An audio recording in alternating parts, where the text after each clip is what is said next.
using white phosphorus in the Gaza Strip because a video has emerged. It apparently shows the alleged use of this incendiary weapon, a banned weapon in the densely populated Gaza. In 1965, the Dow Company, best known for their kitchen wonder product Saran Wrap, began making napalm in mass quantities for use in the Vietnam War, raising chemical warfare to new heights of inhumanity.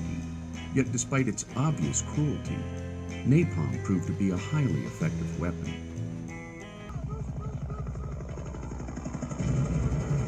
I love the smell of napalm in the morning. You know, one time we had a hail bomb for 12 hours. When it was all over, I woke up. We didn't find one of them, not one stinking big body. The smell, you know, that gasoline smell. The whole hill. It smelled like victory. We cannot confirm the authenticity of these videos from the battleground. And so it is not known if the video was indeed shot in Gaza and if it was in fact a recent video. But why is this a big cause of concern? It is used in incendiary weapons by militaries around the world for a variety of reasons, such as illuminating targets at night or to just inflict heavy damage. It can cause severe burns, even down to the bone. Now, if that's not shocking enough, those who come into contact with white phosphorus also suffer from respiratory damage, infection, and organ failure. These dangers make dropping them on civilian areas a war crime. Well, I got down on my knees, and I pretend to pray. You know the Ready, set, go! The Gotha is the flying fortress of World War I, a long-range bomber carrying a crew of 3 and 3 machine guns.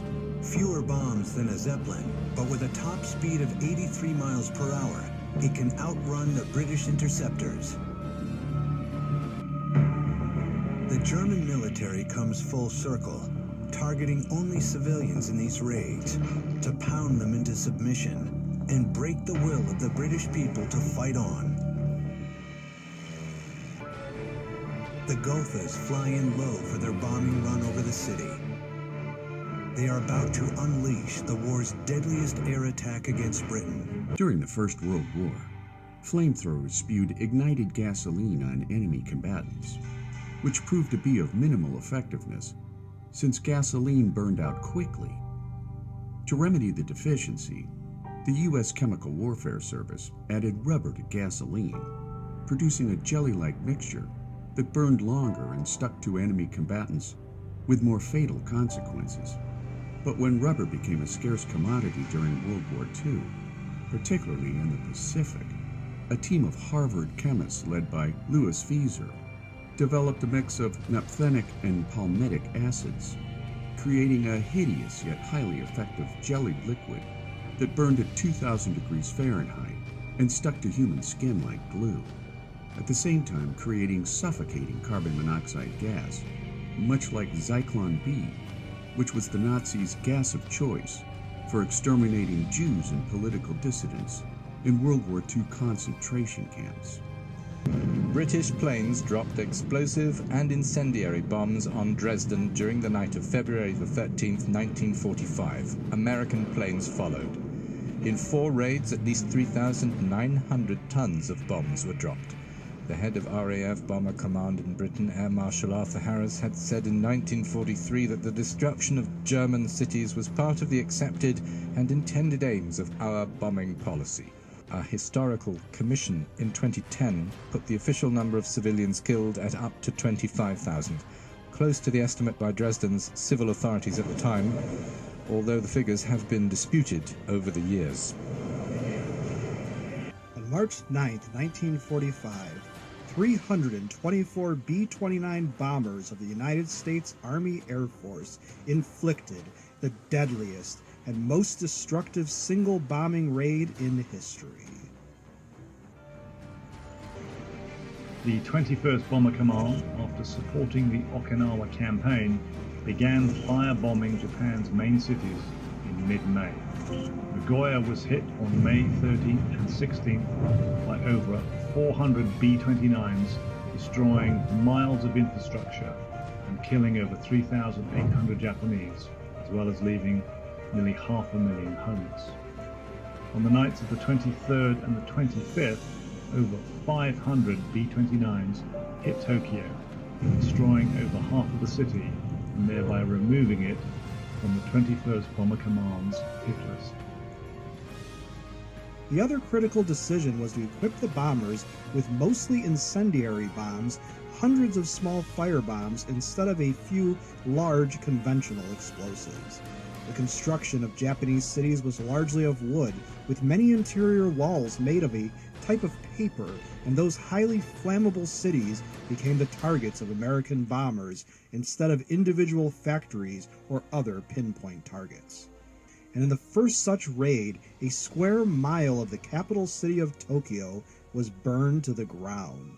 While the atomic bombings of Hiroshima and Nagasaki were singularly more destructive, the firebombing of Tokyo was cumulatively far more devastating. From 1963 to 1973, 388,000 tons of napalm was dropped on Vietnam, compared to 32,357 tons used during the Korean War, and a mere 16,500 tons used in World War II, covering victims both civilian and military, with a viscous magma the consistency of tar, causing burn wounds generally too great for a victim to survive. As the war dragged on, U.S. war planners switched to carpet bombing that could leave an area as large as 2,500 square yards engulfed in unquenchable fire. After the fall of Saigon in 1975, 5 years later, the United Nations declared the use of napalm against concentrations of civilians a war crime. Is bombing civilians and causing massive loss of civilian life and property moral? Should it be allowed, or should it be considered a war crime?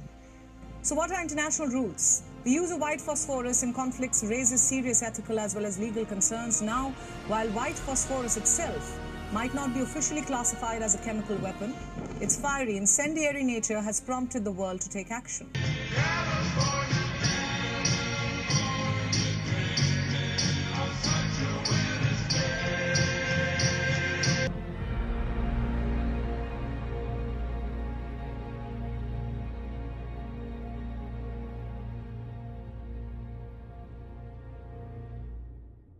Creating one of the most impactful weapons in the history of psychological warfare.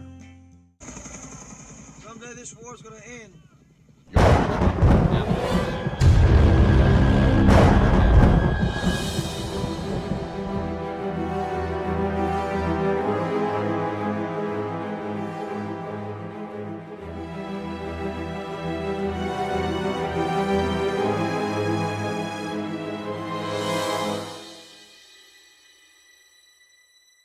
And now is a time when things are shifting. There's going to be a new world order out there, and we've got to lead it. And we've got to unite the rest of the free world in doing it. It's a spiritual battle, a warfare between good and evil.